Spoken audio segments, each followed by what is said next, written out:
Yes, good morning, good morning. Meron tayong gagawin dito na basic set. So, pansin nyo, naka-dish type yung piston.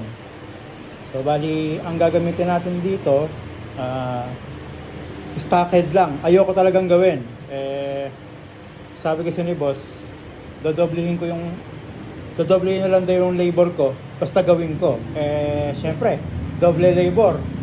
Kaya kahit ayaw kong gawin, bigla akong nagustuhan. Kasi doble labor, stock head, tapos naka-crank. Naka-crank kasi ito na plus 3, kaya ayokong gawin na 63 stock head na naka-crank. Ayokong gawin yon. Pero yun nga, double labor, pwede gawin natin. Ay,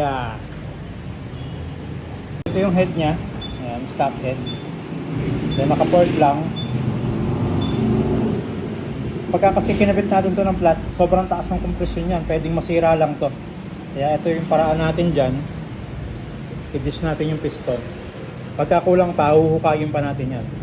Hindi kasi natin pwedeng pataasin ng gusto yung compression nito. Alright. So, JBT yan na block 63mm. So, pagka ganito, manual ang sukat natin sa block, tapos acrylic. Tapos dito, acrylic lang din. Alright. So, sukatin lang natin, then kabit na natin. So, bali 192cc to dahil naka plus 3 siya. Then, pagka daw napagtripan niya mag-head, papalitan natin tong head na 2023.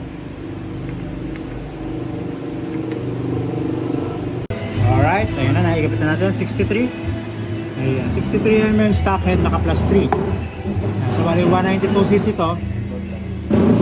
Naka-ano yung ating piston, naka-digital para mababa natin ng konti yung compression. Ayan, so bali okay na to, sasarado na lang. Then papalitan natin ng injector to, mas malaking injector. Then retune tayo sa ECU. So yung mga ganitong build hindi ko recommend to, no? Kasi ang mangyayari kasi niyan, babaklasin ko yan, ikakabit ko yung etong set, babayaran nyo ako, tapos mag-upgrade kayo ng head.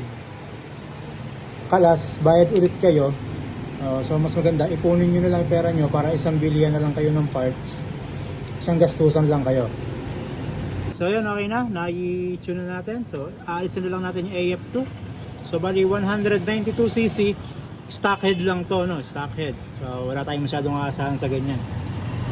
So syempre, pagka nagka-budget, gastos ulit. Alright.